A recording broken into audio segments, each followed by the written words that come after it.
So another thing you can do with your players is run into things when they come across fog or certain monsters or whatever you think is appropriate, okay? They can have images like this one. Everything goes silent. The only sound is Ruby's labored breathing. Please, she gasps. Help me. Someone help. The fog turns colors: pink, gold, blue, green, spinning violently. Kimari shouts her name, but the sound is swallowed. And then the voice, that final, terrible scream, shatters the world. A wave of force hits all the players like a heartbeat, and for an instant, they feel glass forming over their skin. That's an idea. The air smells of honey and herbs. A young woman with copper hair kneels beside a wounded bird. When she touches it, soft golden light glows between her fingers. A man's voice says, "You can't fix everything." Ruby smiles and looks at Kimari. "No, but I can try," as the bird flies off. A gentle breeze carries the scent of apples. Ruby, barefoot and laughing, weaves flowers into her hair while Kamari picks fruit. Do you ever think the land misses them? Who? The dragons. The sky feels lonely. As she tosses up an apple skyward, and it hangs there, just a heartbeat longer than it should before falling. The sound of wings beating echoes overhead, but when you look up, you see hundreds of tiny glass feathers drifting down like snow. As they fall, the faintest sound of a baby's laughter echoes through the fog, pure, innocent, and wrong. Every feather that touches the ground melts into the mist. Ruby stands on a cliff, the wind whipping her hair. She looks up at something vast and winged as it passes overhead. Just a shadow in the sun. "They're gone," Kimari's voice from behind her. "Not gone," Ruby replies. "Sleeping." The vision fades with the sound of beating wings. An old woman, Sarah, stands before Ruby, gripping a wooden staff carved with vines. "Younger, strong child." "Oh no, you're strong child, but strength means nothing if you don't know its price." Ruby tearfully pleads, "Then teach me how to pay it without losing everything." Sarah shakes her head. "That's one lesson no one can survive." When the mother's cry is heard again, the glass will break, the fog will lift, and dragons shall return.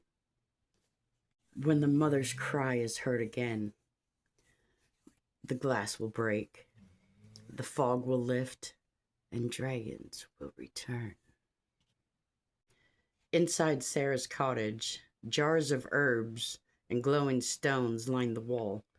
Ruby traces the runes in the dust while Sarah watches.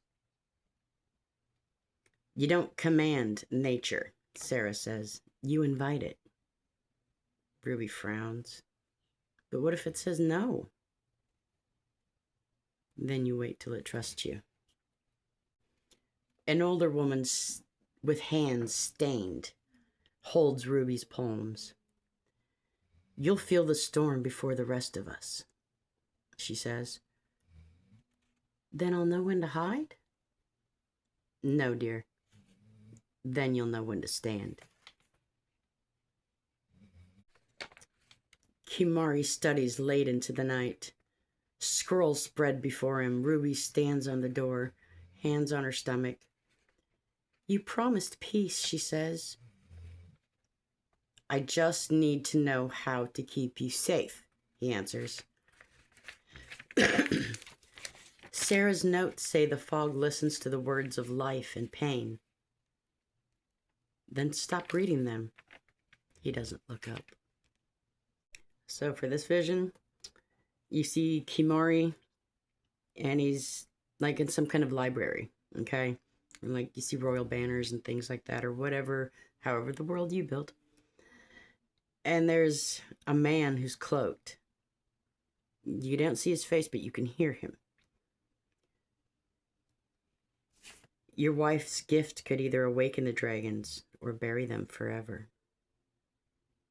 I can help teach you to control it. Kimari looks up. Control her. Protect her, if you prefer that word. Kimari thinks, and then he nods reluctantly. And then the sound of quills scratching echoes as the vision fades. The city glows with paper lanterns shaped like dragons. Ruby dances among the crowd, her red hair shining like a torch. Kimari claps in rhythm, his eyes full of awe. You look like a flame come to life, he says, and she laughs. Then hold me before I burn away. As the vision fades out, you hear faint festival music drifting through the fog. Sarah, dressed in a mage outfit, warning Kimari. Natural magic bends. It does not break, unless you force it. This vision, you see Ruby praying on her knees to an ancient oak, pleading to the nature spirits to protect her unborn child. When the wind carries her words and she hears, a life born of love should never be punished. A candle flickers on the stone wall.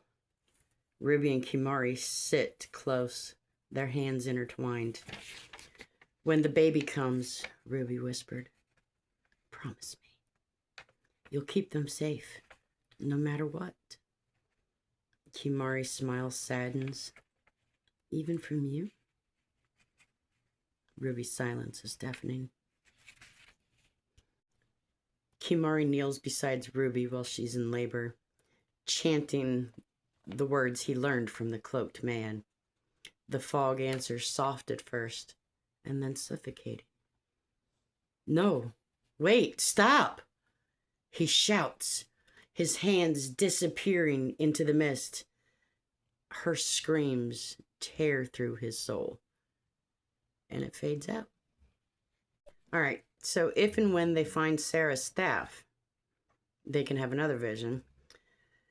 A translucent Sarah appears, aged beyond death. You forced the rhythm, boy. You made the fog remember pain. Then how do you make it forget? By waiting till love outweighs the sorrow. And then she fades into shards on her staff.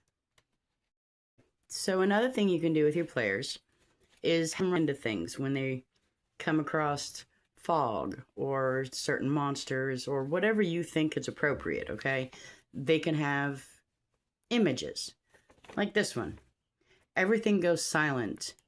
The only sound is Ruby's labored breathing. Please, she gasps. Help me. Someone help. The fog turns colors, pink, gold, blue, green, spinning violently. Kimari shouts her name, but the sound is swallowed.